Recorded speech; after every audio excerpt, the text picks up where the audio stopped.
ಜಾತಿ ಗಣತಿ ಮಾಡೋದಕ್ಕೂ ಖಾಸಗಿ ಬರ ನಿಗಮ ಮಂಡಳಿ ಖಾತೆಗೆ ಕೈ ಹಾಕಿದ ಸರ್ಕಾರ 349.36 ಕೋಟಿ ರೂಪಾಯಿ ಬಳಕೆಗೆ ನಿರ್ಧಾರ.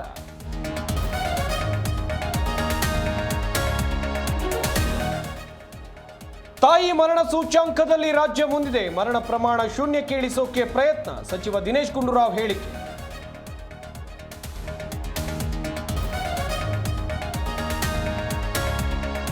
ಮನೆ ಮುಂದೆ ವಾಹನ ನಿಲ್ಲಿಸುವಾಗ ಎಚ್ಚರ. ಕ್ಷಣಾರ್ಧದಲ್ಲಿ 2.5 ಲಕ್ಷ ಮೌಲ್ಯದ ಬೈಕ್ ಕದ್ದ ಕಳ್ಳರು. ಬೆಂಗಳೂರಿನ ಪುಟ್ಟೇನಹಳ್ಳಿ ವ್ಯಾಪ್ತಿಯಲ್ಲಿ ಘಟನೆ.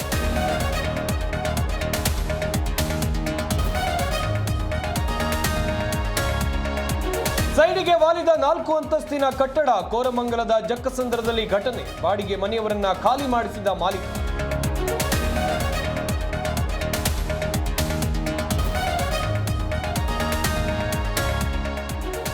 ಮಳಿಗೆಗಳ ಮುಂದೆ ಚಿಲ್ಲರೆ ವ್ಯಾಪಾರಕ್ಕೆ ಅವಕಾಶ. 2 ಗುಂಪುಗಳ ನಡುವೆ ಹೊಡೆದಾಟ. ದಾಸನಪುರದ ಎಪಿಎಂಸಿಯಲ್ಲಿ ಗುಂಪು ಘರ್ಷಣೆ.